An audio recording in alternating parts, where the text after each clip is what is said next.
तो उस्मान साहब सबसे ज्यादा आपकी दोस्ती किस टिकटॉकर के साथ है? तकरीबन इक्वली है। अगर मैं एक का नाम लूंगा दूसरा नाराज हो जाएगा कोई कि यार हम ऐसे ही लगे रहे हैं, फिर हम ऐसा करते हैं कि नदीम नानी वाला जो है उनकी खूबी क्या है? उसके पास फेम है। ठीक है। कोई भी इंसान फेम वाला, उसके पास थोड़ा बहुत अकड़ आ जाती है बंदे के पास, या कोई बंदा सोचता है यार कि नहीं मैं क्यों, वो कहीं भी जा रहा है ना तो उसको कोई भी कह देगा यार कि नदीम भाई मेरे साथ वीडियो बना दो या मुझे कोई चीज़ गिफ्ट कर दो, वो गिफ्ट दे या ना दे लेकिन उसको रास्ता दे जाएगा कि यार आप मेरी वीडियो के साथ मेरे साथ वीडियो बनाओ, उसके फ़ोन में वीडियो बना देगा, इतने लाइक पड़ गए मैं आपको फ़ोन दूंगा, और वो जो कमिटमेंट करता है वो पूरी करता है। जी, डाउन टू अर्थ बंदा है। ठीक है। बिल्कुल भी उसमें वो नहीं है, ये ईगो शीगो बिल्कुल नहीं है जो मैंने देखी है, और एक मतलब गुड पर्सन है। हसन गोल्डी शहजादा भाई है। खूबी क्या है उनकी? खूबी मुनाफिकत नहीं है उसमें। ठीक है जी। तो यारों का यार है, मुनाफिकत नहीं है बिल्कुल भी उसमें। तो इसी तरीके से और भी कई टिकटॉकर्स हैं जी। कोई टिकटॉकर ऐसा जिसकी आपको कोई खूबी बड़ी अदा पसंद हो?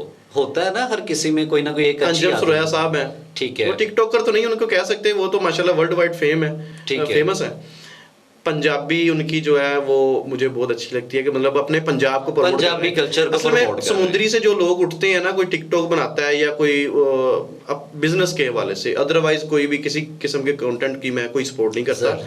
जो बंदा बिजनेस को प्रमोट करता है, अपना ही कोई छोटा हो बड़ा हो, उसको मैं मतलब आप प्रमोट करते जी, मैं प्रमोट करता हूँ, मैं उसको बहुत अच्छा अप्रिशिएट भी करता हूँ, और मुझे वो बहुत अजीज है इंसान जो अपनी मेहनत से ऊपर आने की कोशिश करता है। अंजुम सुरैया साहब अपनी पंजाबी को जो है ना वो प्रमोट करते हैं, पंजाबी जुबान, पंजाबी कल्चर को प्रमोट कर रहे हैं, और यूट्यूब पे इधर उधर हर जगह पे माशाल्लाह वो ज़बरदस्त कर रहे हैं। मुझे वो पसंद है, मैं उनका फ़ैन भी हूँ, मेरे भाई भी हैं तो मेरे पास भी आते हैं, आते जाते भी रहते हैं, और मैं भी उनके पास जाता हूँ। उसके अलावा जो समुद्री शहर का नाम कहीं सुनते हैं, ज़ाहिर बात है सिटी का नाम प्रमोट हो रहा है, तो वो मुझे बहुत चीज़ अच्छी लगती है। बड़ी अच्छी बात है उस्मान साहब। आप हमारे नाजरीन को, हमारी ऑडियंस, आप मुख्तलिफ, मैं देखता हूँ कि आप डील्स वगैरह देते रहते हैं, कोई ऑफर्स देते हैं, तो हमारे नाजरीन को आज आप क्या ऑफर देना चाहेंगे? जनाब, आपके नाजरीन को जो कोई आपके रेफरेंस से आएगा या कोई आपका रेफरेंस देगा या ये वीडियो ही देख के आ जाएगा, तो उसको हम कोई भी चीज़ हमसे बाय करेगा हम उसको 10% ऑफ दे देंगे। 10% वैसे ही हमारी किसी भी प्रोडक्ट जी, वैसे ही हमारी प्राइसेस जो है मार्केट से अच्छी होती हैं। आपका उस्मान मोबाइल केयर, आप जस्ट आईफोन का काम करते हैं या किसी और कंपनी के मोबाइल्स का भी काम करते हैं? नहीं, ओनली आईफोन का। बेसिकली दुबई से मैंने जो सीखा है, जो मैंने दुबई में किया है, वो ओनली आईफोन है। एंड्रॉइड में बिल्कुल भी मेरे अट्रैक्शन ही नहीं हुआ किसी किस्म का भी, ना ही मैंने यूज़ भी नहीं किया, तो मुझे बेसिकली कह लें कि मुझे आता ही नहीं एंड्रॉइड का, ओनली आईफोन का। बिल्कुल ऐसा ही। तो इससे पहले कभी आपका कोई पॉडकास्ट इंटरव्यू हुआ है? नहीं, कहीं नहीं हुआ। ये भी आपने मुझे जो है वो हवाला दिया, मैं समुद्री शहर के हैं आप, तो समुद्री शहर का नाम जब आ जाता है फिर वो सारा कुछ छोड़ जाते हैं। अपने शहर से बड़ा प्यार करते हैं, जैसे आप करते हैं, हम भी करते हैं। तो और हमारी तो कोशिश होती है कि वो इंसान जो समुद्री में एक नाम बना रहा है, समुद्री के लिए कोई अच्छा काम कर रहा है, खा वो फलाही काम हो या वो समुद्री को किसी भी तरीके से प्रमोट कर रहा है, तो हम तो उसे सपोर्ट करते हैं। बहुत अच्छी और मैं आज अपने प्लेटफॉर्म पे, ये भी आपने देखा होगा, आपने शायद मेरी वीडियोस भी जो हैं वो वॉच की हों, मैं काम कर रहा हूँ यहाँ पे टैलेंट को प्रमोट करने का।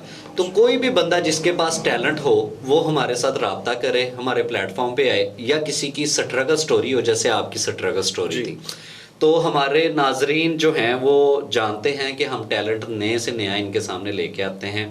और आपने उस्मान साहब की भी बातें सुनी। उस्मान जट साहब जो हैं एक देसी आदमी हैं, जिनका इस चीज़ से कोई नहीं है कि वो हमारी ज़ुबान में वो कहते हैं कि मैं जो है ना वो ऐसा पहनावा इख्तियार नहीं करता जो मेरा हकीकी पहनावा ना हो। तो आपने इनकी गुफ्तगू भी सुनी, इन्होंने ऑफ़र भी दी हमारे प्लेटफॉर्म पे आकर। उस्मान साहब बहुत शुक्रिया आपका। नाजरीन, हमारे चैनल को देखते रहें, हमारे चैनल को सपोर्ट करें ताकि हम जो है टैलेंट को प्रमोट कर सकें, टैलेंट को सपोर्ट कर सकें। आपकी सपोर्ट सिर्फ इतनी चाहिए होती है, एक लाइक, एक कमेंट। अगर आवाज़ अच्छी लगे तो आप उस पर कमेंट करते हैं अच्छा, अगर आपको नहीं अच्छी लगती तो आप बेशक उसमें राय दे सकते हैं कि इनकी आवाज़ में ये बेहतरी आनी चाहिए।